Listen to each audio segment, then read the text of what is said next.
Okay, good morning, my dear viewers, NTV and Spark TV. Mwasuze Mutya yomuli mutya kama yetu mwebaza lukeseza olunaku lwa leero lwa byabulamu nange nga tutagamba ku Lwokubiri tukwata ku byobulamu omulamu ogw'olwaleero tugenda okutunuulira high blood pressure mu bakyala abali embuto oba omukyala ali mu expecting omwana okuzaala abennyini betugenda okuba nga tutunuulira olunaku olwaleero condition eno gye tugenda okuba nga twogerako ne Dr. Jocelyn Nalugya bagiyita preeclampsia era eno ng'etegeeza like high blood pressure kijja kitya era tukyewala tutya tuyinza okuba tukolawo bitono okukyewala naye tugenda kuba tukitunuulira kikosa kitya maama n'omwana ate n'enzijanjaba yaakyo eri etya weewaawo ndi ne Jocelyn Dr. Jocelyn Nalugya paka ssaawa nnya ez'okumakya nze Stella Nante Mwasuze Mutya.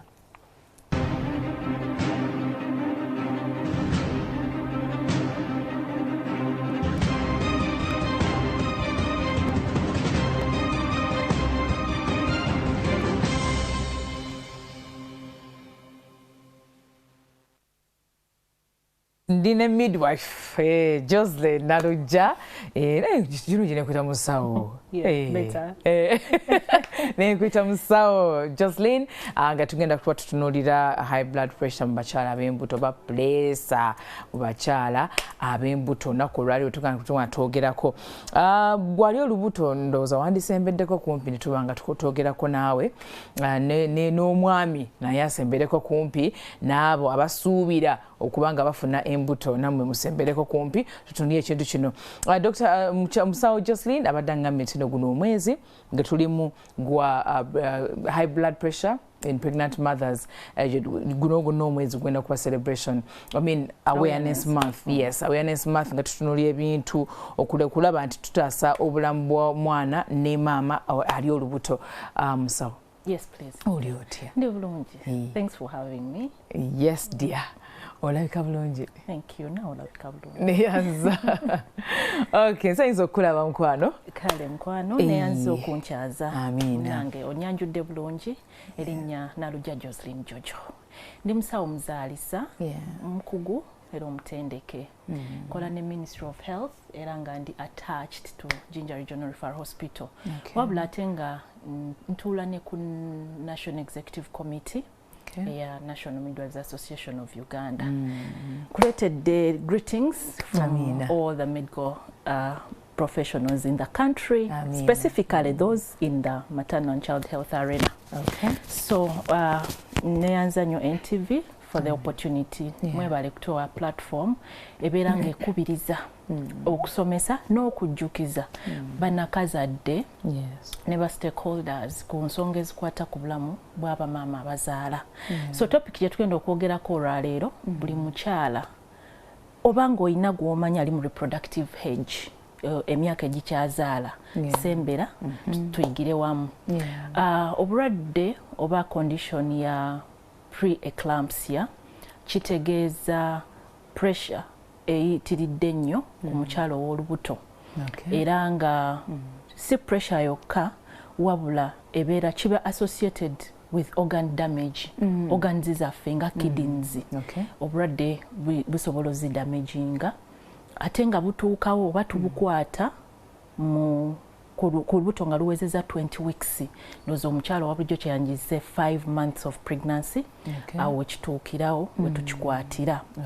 So kikulu nnyo okuba nga tumanya kiki ekirwadde kino kyekitegeeza because badeni yakyo munnange esukkulumako ku muntu kyayinza okulowooza lwa nsonga nti mu nsi yonna ne mu Uganda yaffe it's the second leading cause of maternal death. Buli w'olya nti omukyala yafudde ng'azaala bw'aba taba yafudde ku bleedinga nnyo aba yafudde preeclampsia. So ate nga wano mu Kampala kyekikyasinze okutta abakyala abafanga beekuusa ku nsonga ezizaala wano mu Kampala kyekinamba emu. Ate buli lw'owulira nti ono yazwadde omwana nga tannatuuka premature kiteekwa kuba nti kyavudde kuba nti yabadde ne pressure nti abaana bafiiridde omwana yafiiridde mu lubuto oba omwana yazaaliddwa ng'afudde okitegeera. So obulwadde obwo it's that deep bukosa maama n'omwana. I know. Okay, otuwaddemuko statistics engeri gye tuyimiriddemu nga Uganda n'ensi yonna. Naye kati guno omwezi tuli mu awareness month. Kiki ddala kye tutunuulidde? Tutunuulidde okujjukiza maama ali olubuto oba asuubira okulufuna kiki kyasaanidde okukola okwetangira ebizibu ebiyinza okuva ku preeclampsia n'okuba nga ataasa obulamu bwe n'obw'omwana. So oluusi abakyala abamu ebintu babikolanga bwe batalina kubikola. Bino byonna sitera ebintu by'otwogerako byewalibwa. Omukyala asobola ottaasibwa singa abeera nga akoze ekirina okukolebwa mu budde. So tutunuulira nakubanga tucorrectinga myths oba endowooza omuntu gy'ayina ku bulwadde buno ate nga si ntuufu. Ebyo bibaleetera okujja amalwaliro nga kikeerezi ne bafiirwa abaana baabwe, so nabo ne bafuna oba oluusi bamaama ne balugenderamu sinakindi ne bafuna morbidities oba permanent complications about the condition. So tuli wano kwejjukanya nakukkaatiriza. Ekitegeeza ebintu bino byonna ng'omukyala ali lubuto yandisaanye of course n'amanya kyeki kireetebwa kitya ye ate ogambye mu introduction era ogitwadde bulungi nnyo weebale n'ogamba nti kisobola okuba nga osobola okyetangira. Yes, ngoba nga okirealize obudde nga bukyali. Okay, kati kireetebwa kitya ekintu kino?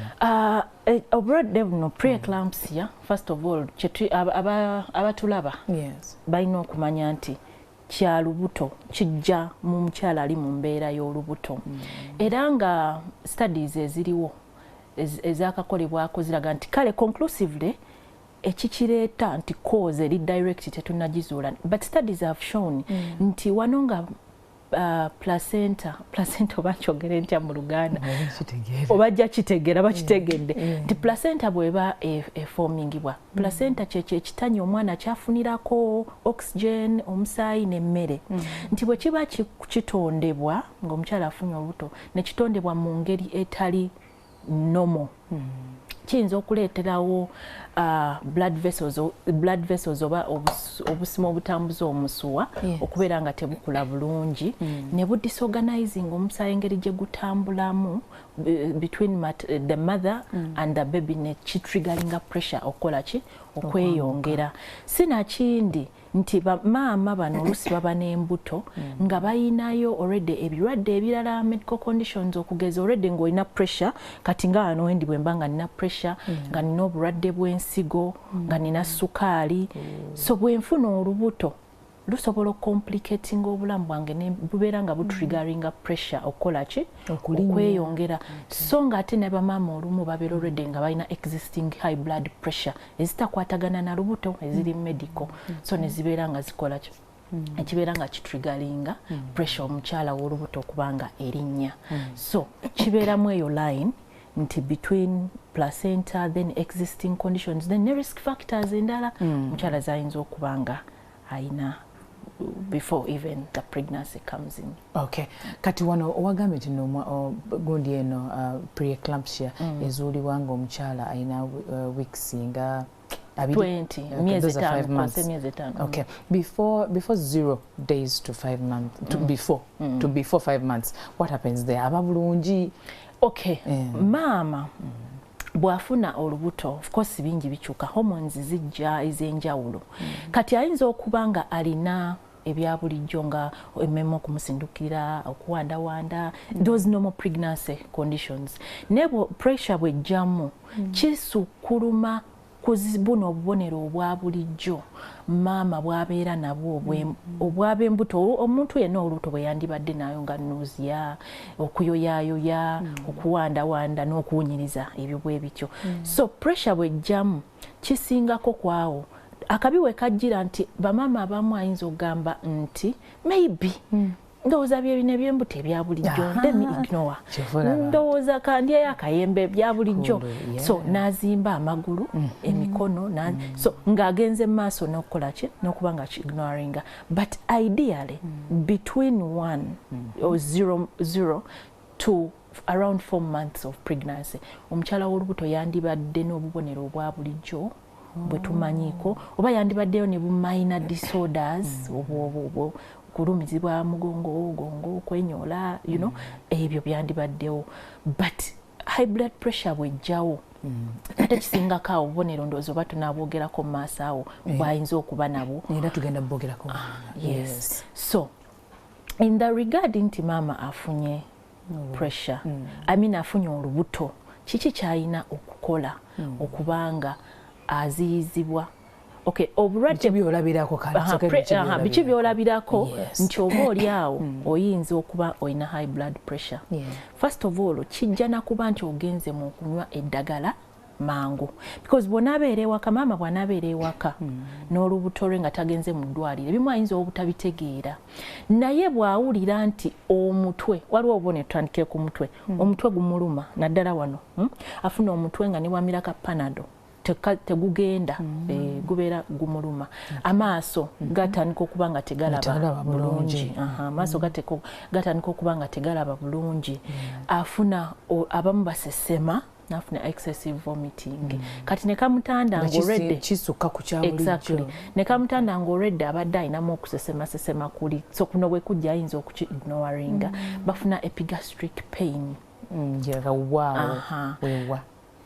wano bwe wati wano kati ate abamama abamu ne bakimistaking okuba ekikeeto but the moment you feel some irritation on your epigastric region oyina ogenda ew'omusawo n'okola kinako then pressure erinnya neva ku byabulijjo n'egenda mu 149 n'okwambuka awo bw'omanyira akabonero akasooka pressure kola ki kulinnya oyinza okuba nga ofuka omusulo ng'obadde ofuka omusulo mungi n'otandika okola nga omusulo gukendeera ng'otandisa okufuka obusulo butono kati ate obuzibu obuli kirimu nti Stella woolabira all those symptoms bulwadde nno buba bususse we bwandikomye like those are what we call severe features kati oyo oba ogenze mu ocrossinze from this lane to the other lane so tugamba tutya tugamba nti maama ali olubuto genda onywa eddagala nga waakaluzuula kasola nti period zange tezizze guno omwezi kwatirawo bbaagi yo ogende mu ddwaliro era ebimu bye bakola nga tutuuse mu ddwaliro bamaama embuto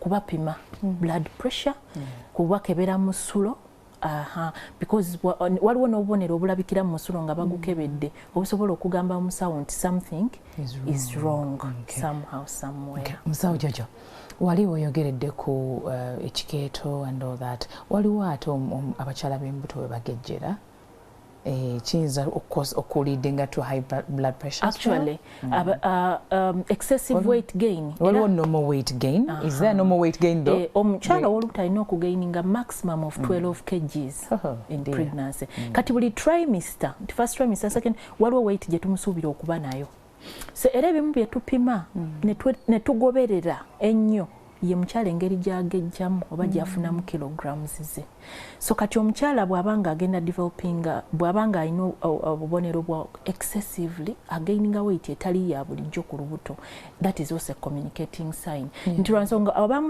bwe bazimba omubiri ne bafuna odema amagulu gazimba face nezimbazimbamu emikono automatically weight egenda kukola ki kweyongera because there is fluid retention in the tissues so agenda kweyongera okuba nga afuna omugejjo era bye ebimu bye tumonitoringa pressure ng'oggyeko pressure nti buli mukyala wagenda mu antenatal pressure automatically balina okugipima era nkubiriza abakyala nti tova mu ddwaliro nga omusawo takuteeseeko kapima pressure yes then ebirala era bye tugoberera omusulo gw'omukyala bagukebera those are baseline tests ezitulaga weight wabeerawo kakola mu continental card nti leero azze alina 65 enkya alina 68 luli alina bweziti so ne tuzigattagatta nti yeyo kilograms alina ofuna so a normal pregnant woman should gain 12 kgs throughout pregnancy and also excessive weight gain is a sign of abnormalities in the pregnancy progress. Bali Musawo Jojo kakati omuntu atulaba yandigambye nti nze mbimbira olubuto nzimba ebigere nzimba amagulu tugere ku kyawansi because that's also a sign and symptom kati wano kyawukana kitya nti nina pressure ezimbiza ebigere ne kuzimba ebigere because of pregnancy so Stella tusobola tutegeere kino nti osobola okubeera ne pressure n'otazimba bigere. Yes, osobola okubeera ne pressure n'otazimba bigere. So bwe mba nnoonya nti obubonero obundaga nti omukyala alina pressure, okuzimba sikigenderako nnyo nnyo. Ate osobola okuzimbamuko n'otabeera na pressure. So ekyokuzimba omubiri waliwo embeera endala ng'abalongo, like abakyala abasitudde abalongo, abakyala abafunye embuto za IVF, nabo bazimbako ku bigere. Naye tetukibeerako nnyo nnyo. However, omukyala bw'aba recognize nze nti ebigere byange byeyongedde, face yange ezimbyemu, emikono gizimbye, gendera omusawo. Ennaku zino tukubiriza nnyo abakyala okubeera n'essimu z'abasawo baabwe, my midwife, my guide, my what. Mukubire ekifaananyi muweereze omugambe ebigere byange biri bwe biti. Why? So totuuleyo okusirika kugamba ffe waffe ekika kyonna kizimba ebigere. Manyi Stella, cultural practices zimanipulatinze nnyo obwongo bw'abantu. Ogenda n'obeerawo mu mbeera n'obuuzaako ku maama wo. Maama wo n'agamba oba jjajja abo basenga n'agamba ffe mu famire yaffe buli afuna olutagejja alya nnyo ebyo. So away from the culture tukkiriza nti abantu balina ebintu bye bakkirizaamu naye ebimu bikontana ne modern medicine. So kikulu nnyo obuteesiga bajjajjaabo nti nno bo bazimba bagejja, pressure zaabwe zambuka, n'ogenda muki n'ogenda mu ddwaliro ne babeera nga bakola. Okay. So ka tuyisizeemu musawo Jojo, waliwo ogambye nti no bakebera omusulo ogw'omukazi oyo abeera ng'ali lubuto, ng'ogenze mu ddwaliro balina okukebera omusulo, weight ne pressure yo. Biki ebirala bibakola okukebera whether oyina high blood pressure? Betugenda okuba nga tutonoya nga tukomye musawo badde. Badde nsimbudde. Kale katumwe katono nnyo. Naye bwe tukomawo tukyagenda mu maaso ne pressure eyitiridde mu bakazi b'embuto tovaawo. Amen. Alright, kulikayo nnyo mukuumulamu ko tutunulidde ebyobulamu olunaku olwaleero tukutte ku mukyala ali olubuto oba oyo expecting okuzaala, biki byaba atunuulira. Wammanga wano tulinawo high blood pressure oba kitwandise preeclampsia. Tulina musawo Jocelyn, she's a midwife, and abadde atunyonnyolako gyotandikiddeyo n'atuwadde statistics, n'atuwaayo engeri Uganda gye tuyimiridde era n'atugamba tugamba it's a second leading mortality. Mortality, maternal mortality mu ggwanga lyonna oba mu nsi yonna.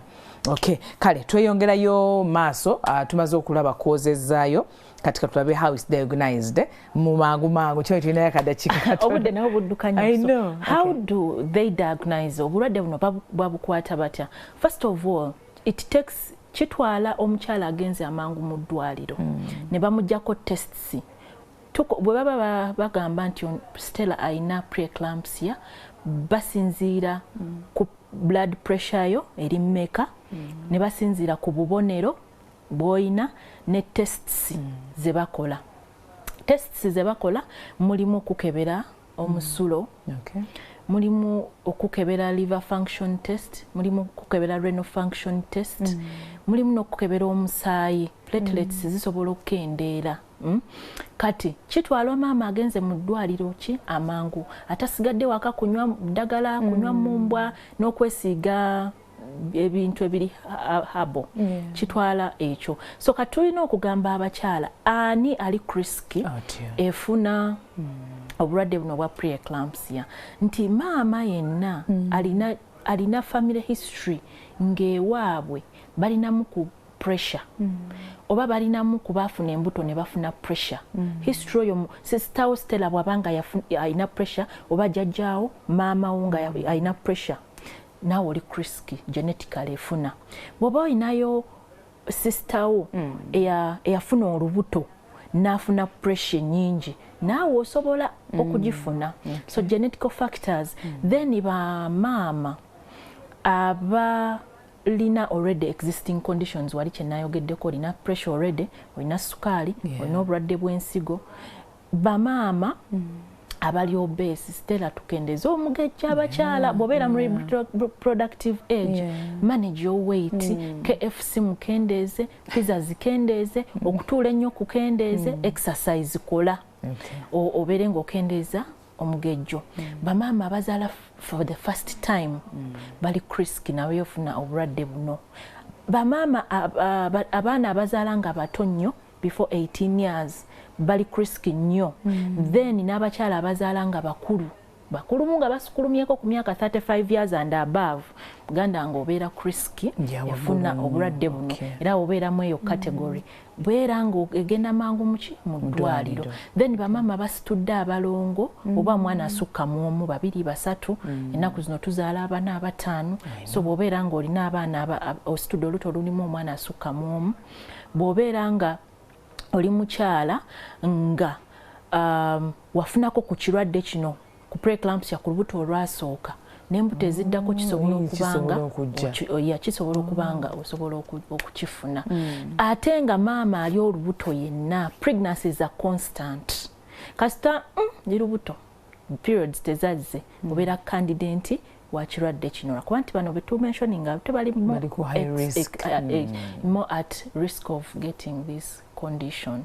So tutunire category eyo tubeere nga tukola kye tulina okukola nga prevention. Buno bulwadde oyinza obuba nga nti toyinakinaako control, of course you're not good, naye nga ate basobola okukikwata amangu. So waliwo n'eddagala bwe bazuula omukyala ali mu category eyo, waliwo eddagala lye bayita aspirin. Tuli ku treatment or prevention? Tuli ku prevention. Ndi n'eddagala si treatment, it's prevention. Naye tesaagala kuwa nnyo bakyala ddagala, bayinza okugenda mu bufamasi ne balyegulira. Tolina right. Tolina right yeewa ddagala lyonna. Olina okugenda omusawo n'ofuna prescription ng'akuzudde akuscreeninze n'akuteeka mu category ya high risk mom, n'atandika okuscreeninga obulwadde buno n'otandika. Kati prevention erimu early detection. Bakudetectinga ne bakola, abasawo balina bye bakola kati ngeri eddagala lyenkugambyeko, n'okumonitoringa ennyo maama ono, okukola antenatals nga toskipinga. Kati omukyala kasita tumuteeka mu category eyo taba wa bulijjo. Eriiso lye tumuteekako liba jjogi nnyo nga tumumonitoringa nti anytime pressures can shoot, severe features can set in, and she can have actually a preterm birth. Kubanga kyewandiise nga solution Stella omukyala bw'ajja ng'ayina ezo severe features ze twayogeddeko, tulina okugamba nti tumuzaalise mu the next 24 hours. Kyekyo eyo intervention. Oba olubuto lwa 34 weeks oba 30 what, mwana tuba tulina omumugyamu okumutaasa kuba bagenda fittinga kye tuyita eclampsia. Now that is the extreme. Mama bagenda fittinga organize shutting it down, bw'aba tafudde ajja ending up mu ICU. Yes. So bamama tubakubiriza basigale nga babeera on their toes when they are pregnant. So ate ng'ekisingira ddala twetaaga support y'abaami bano abacontributing. Nalaba permanent secretary mukyala Dana Atwine ng'akuba omulanga gw'abasajja nti she wants to see them become men. Yes. Nga bwe tucontribute ng'abaami be bacontributinga ku mbuto zino okuexistinga babeerewo n'okusupportinga abakyala kubanga Stella tuli mu environments ezimu nga culture plays a lot. Cultural practices nti omwami wange bw'aba tampadde lukusa olutambula sitambula wadde ngenda mu ddwaliro. So omwami ono waabeerawo kigenda kwanguyiza omukyala we okubeera ng'ali supportive. Then n'abakyala obutalwayo waka obutagenda mu ba traditional birth attendance kubulira abanene Kampala Stella olabanga abali mu kibuga nti tuli babugumyeko naye seba bakyala bakyazaalira mu byalo newebuza kati ufaaki. So agenda otuuka mu ddwaliro ng'afiitinze. Kati obuzibu bwe tulina nti kasita balaba nti omukyala afiitinga bayinza oliyita eddogo mujja wange yansindikidde ebyokoola okitegeera tanjagaliza nze nina omwana mulenzi yalina bawala bokka. That kind of mindset ereetedde nnyo bamaama baffe oku ending up nga bafudde oba nga bagetinze into ICU care. Okitegeera buno obulwadde tebuliiko ddogo, tebuliiko nti nze ndi mugagga nze oba ndi mwavu, bonna buli mukwati. Simanyi oba wasoma ku story ya Meghan Markle. She suffered this very condition. Twafiirwako omukungu wano mu Uganda mu parliament, sijamwongera linnya, yafa preeclampsia. Tufiiriddwa nnyo bamaama bangi olwa condition eno. Kati ate ne kijja okuba neeno abalinda olubuto okuweza emyezi 6-7 ogenda okunywa eddagala n'ogenda mu ddwaliro nga lw'ogenzeyo okunywa eddagala lwe bakukwatiddeyo ne bakuwa ekitanda nagamba katukuweeko eddagala likuza amawuggwe g'omwana tukuweyo 24 hours omwana tumuggyemu.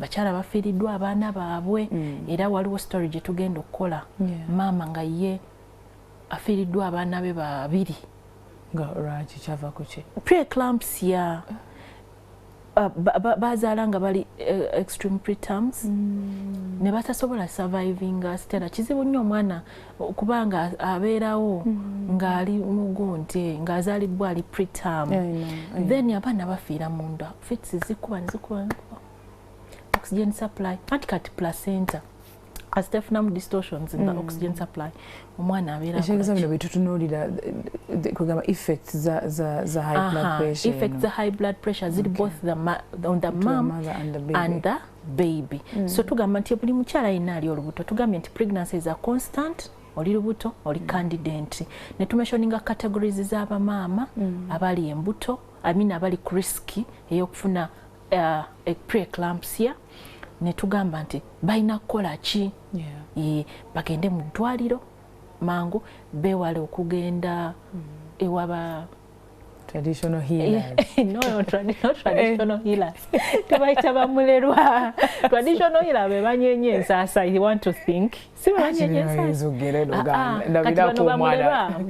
bamulerwa tubayita ba traditional birth attendants bate bamulerwa nabo tubakubira omulanga ekisooka babawera ekyokubiri abakyala babagobeyo ewaabwe bwaba ngaali eyo mulerwa atulaba omukyala w'olubuto wajja mugobe mugambe nnya bugenda mu ddwaliro sinakindi muwerekereko mukoleki okakase nti azze mu ddwaliro. Yes. Okay. Aya tuli mukutunulira pressure yitiridde mu bakyala ab'embuto era nga wano we tuli wenyini nyini tubadde tuli kututunulira ani ali ku risk. Kati bitogedde wammanga bino ng'olinawo woogwa bw'oba ng'olinawo woogwa bambi togenda mu kafamasawo kusaba busabi ddagala genda bakebere bulungi nnyo naddala ng'oli lubuto musawo George agambye nti no pregnancy is a constant so we have to look out for you if you are expecting a baby. Kale wano we tugenda wa wenyini twandiyogeddeko ku ndowooza aba maama sinabokka wabula n'ababalabirira okubanga bali mu mbuto biki bye balowooza ku bulwadde buno naye nga tetunnatuukawo twogereko ku muntu by'atalina kukola nga ali lubuto banga afunye preeclampsia ekisooka talina kumisinga appointments ze bamuwadde ekyokubiri talina ku ignoring akabonero konna Stella let's not take things for granted amusawo kyo nga tetunnatuuka waawo nti talina kumisinga bubonero bwonna appointment nga bw'osoose bw'aba amisinze ogenda ku appointment esooka asobola kukola ate to make it up for it bw'aba tugeze omukyala ayinza okugamba bampadde leero appointment ya Monday ate nina okukola genda ku Tuesday oba genda mu ddwaliro ku Sunday nti weekend egenda bba busy genda ku weekend genda ku Saturday genda ku Sunday olaba omusawo wo obeere nga akulaba ate akubulira ekyokukola so don't say leero nina schedule nina show ku NTV Mwasuze Mutya bwevaawo nina media engagements nina influence gigs nina no prioritize your health prioritize your pregnancy because everything else can wait. I know, but your health cannot, so don't postpone. Obuddewo schedule your appointments oba si kyekyo okubirako omusawo wo ennaku zino ebintu byakyuse mukubire mugambe omusawo omanyi leero sizze nenewulira bwenti ne bwenti what do you think about my situation mugambe okay I think it's not worrying you can come tomorrow or a day after such that you do not completely give up. So tebakyala teba missing appointments teba ignoring obubonero osesema amaaso tegalaba ofuna obuzibu mu kussa osatossa don't ignore tetunywa tetukosa biragalalagala Stella abakyala sebo banywa omwenge basmokinga I'm telling you it's very sad but it's true but it's true women mukyala anywa waragi banywa beer banywa sisha banywa ebintu ntu so ng'ogyeko nti nno bigenda kukosa gwe nga maama n'omwana gw'ositudde tali safe so let's not Stella, the things I'm telling you, sometimes I feel like breaking down when I'm talking about these things. Naye omukyala ajja, me I'm a midwife in clinical practice. Omukyala ajja n'akunyumiza. Ng'oluusi n'akaboto kemwe kali mu handbag. Ngamba kiki? So, ebintu ebiralagalagala tubireke. Kasita omanya nti nno Stella omwaka ogujja oba guddako nsuubira ofuna olubuto. Ebimu biveeko for the sake of your health.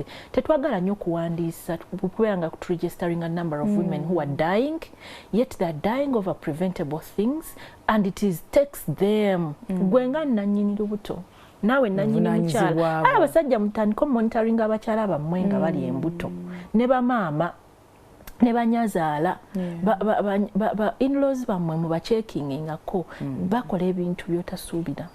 Ate bwe mbasanga nga balina bye bakola nga si bya bulijjo ate temubahandulinga ate bubi nnyo. Jjukira ono omukyala ali lubuto and of course ensobi zikolebwa naye ate waliwo bba akambwalira ennyo ate so ate abakyala bano abamu bawuliriza nnyo mu banyazaala baabwe because they want to win their hearts and their favor and all that. So ne banyazaala anyway, let me generalize nti ba caretakers namwe mumanye ensonga zino ze twogerako abaami banyazaala basezaala ba sisters ba best friends mufeeyo interest yourselves nti ate mukwano gwe agenda kuwuliriza nnyo ng'omugambye nti nno mpulira bwenti ne bwenti advice gy'omuwa agenda gitwala mangu because gwamuli okumpi. So have the right advice to give to this pregnant woman okitegeera then tetulwawo kusiikinga care bw'obanga oli lubuto abakyala bambuuza nnyo nti ow'olubuto alina genda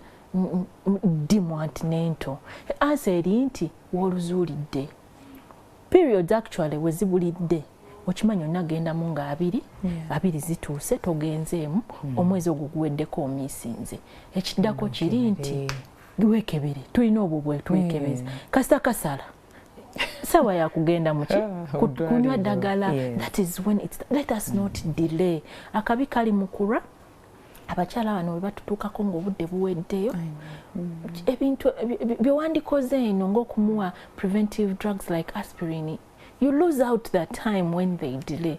So what are they supposed to do? Go to the hospital, manage existing conditions.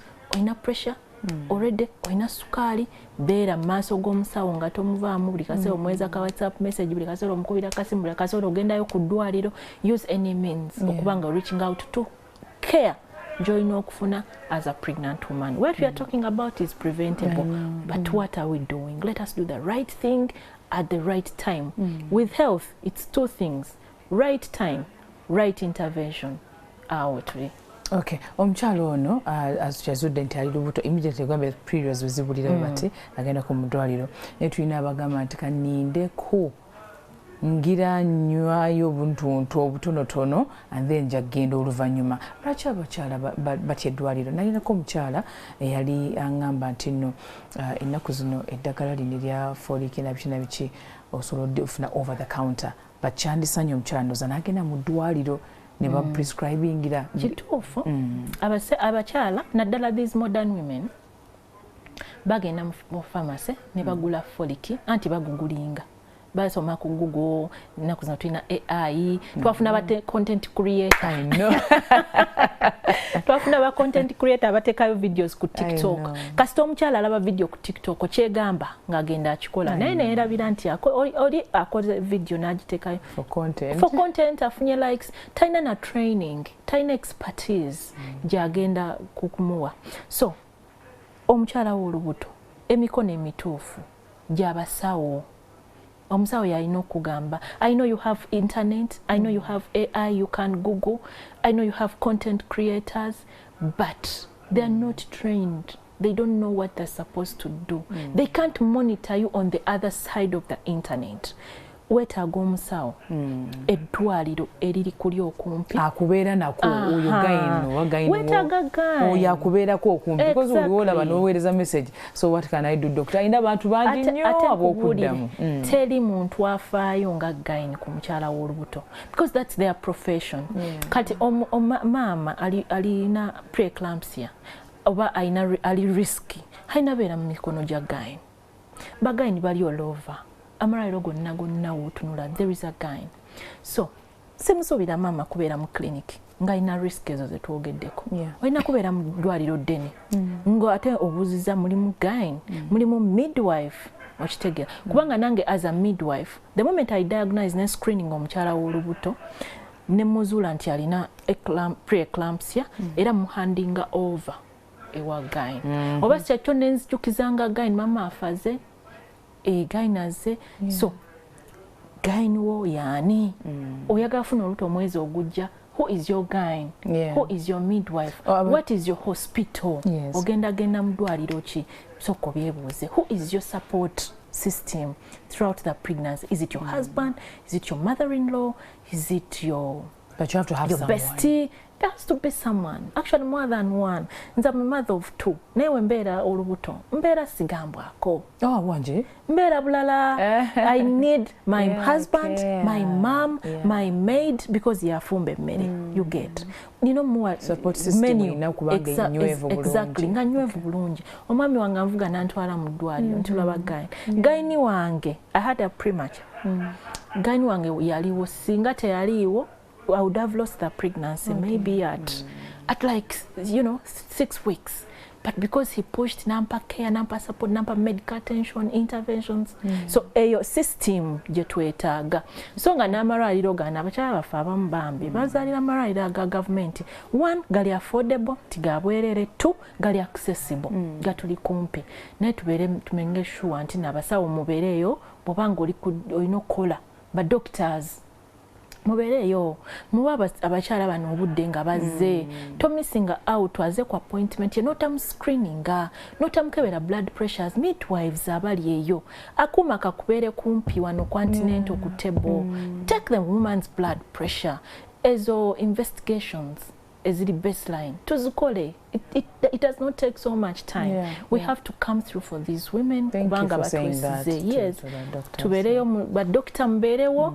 mukole the right things okay ate mulekere kusaba bakazi sente especially for the public hospitals kubanga omukyala unaamusaba sente lero nga tazirina ekyo tagenda kudda okitegeera aleseewo eddwaliro amalwaliro ago gamanya gali posh you get talisobola kubanga lya bukadde azze mu ddwaliro lya government li public government yateekawo omusawo emusasula ate omusabye sente bw'otamusabye sente bw'onazimusaba leero enkya tajja kudda so these women need us tubawe the free health care because it's their right okitegeera abasawo balina kukimanya ba midwives abeebuzaabuza abakambwalira bamaama bano oluusi we miss out waliwo ekibuzo tetutanaddamu lwaki bamaama baffe bagenda eri ewabamulerwa what are we not doing right is it mindset or it's us the midwives so tubafeeko let's hug them let's receive them with love with care with compassion tubawulirize so omukyala w'olubuto bwe mulaba neteeka mu kifaananyi ekyo because nze bwe mbeera olubuto muganda wange mba very vulnerable so I imagine I wear that woman's shoes at that moment and I imagine what she could be feeling, what she should be going through, the risks at hand. Olaba olubuto mbeera ya bulijjo, but there is a thin line between life and death for any woman that is pregnant. That's true. Mudakiika esatu esigaddeyo omusawo tuweko ku treatment options waliyoko any treatment options? Treatment condition gyeziri. Okay.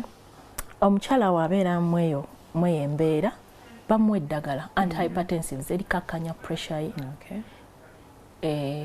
Sigenda lyogera amanyi abakyala bajja ddi ewa abakyala bajja ddi egulira bali ewe waliyo treatment era waliyo abakyala babeera ne preeclampsia embuto zaabwe ne zituuka ku 9 months yes olw'eddagala lye babeerako waliyo eddagala then wekibanga extreme baba admittingako ne baba monitoringa bwe kibanga extreme nnyo babazaalisa babawaako eddagala erikuza abaana ne babagamba omanyi tugenda mu ddwaliro erina neonatal care unit wogenda okuzaalira kati mwana tugenda mujjamu naye ajja beera okay such that tetuclosinga naawe bamwena. Exactly. Thank you so much musawo. Mpayo ebisembayo ku bakyala message esembayo ku bakyala message esembayo ku bakyala ne families ezenjawulo ne family nti temulwa okuseekinga care kikulu nnyo okunywa eddagala mu ddwaliro eririmu abakugu buli appointment nga togimisinga. Kikulu nnyo okumonitoringa blood pressure yo nomanya enaku zino tulina bu machine buno bwe batunda on pharmacies bu blood pressure buli automatic okesibako wano nekakusoma nekakubira nti your blood pressure is normal nekakugamba it's not normal so bintu bikyuseemu technology yakyuse. So we need to interest ourselves with our health. First of all, it takes you naye mu byonna abasawo babeeyo maraliro bawe abakyala bano obujjanjabi bwe balina okufuna at the right time. Tukkiriza nti preeclampsia wadde nga second leading cause it is preventable era tusobola ottaasa abaana obutazaalibwa nga tebanatuuka obutafiira mu mbuto ne bamaama obutafiira mu ssanya olw'ekirwadde kino. Okay. Wali wagambye nti nno kangeza omukyala yali azaddeko omwana naye omukyala we ng'ayina preeclampsia kisobola okuba nga kiddamu. Kati bw'abanga yeetegekera olubuto olwo waliwo eddagala ly'emulina omusobola omuwa ku managinga situation nga yes eddagala era bw'abanga yakifuna automatically abeera mu risk category tikisobola okudda. Bagenda emu antenatal first time bamuscreeninga ne bamucategorizing asa bamucategorizing anti risk preeclampsia and other maybe could be balina eddagala lyebamuwa abasawo tulimanyi low dose n'alimira ano mwezi gumu myezi ebiri myezi esatu myezi ena you get nabeera nga alimira nga bwe tumonitoringa. So waliwo ne supplements bamama bano ze babawa prenatal supplements ze babawa. So yeah, the beauty is we can intervene. We can intervene. Okay. Oh, thank you so much, Musawo Jaja. Bwatubuulidde bwatulisiza mu mulamu gw'olunaku olwaleero pressure abakyala b'embuto. Katusuubiremu naye naawe olina by'ofunyeemu ng'omukyala we ow'olubuto oba oyasuubira okuzaala. Yeetaze services ezo genda mu ddwaliro. Tujja gaba namba leero, just go to a hospital obeera ne gyne ward kikyo, then you find out more details. Kale olunaku olw'enkyera tubaleetera kintu kirala nnyo nga kiri very interesting era mulamwa nagwo gugenda kubeera very interesting. Wekumira wano ku NTV Spark TV program nyingi zetubaleetera maaso okuyiga na kusanyukira wamu. Kale mbagala nnyo, Mukama bankumire. Amen.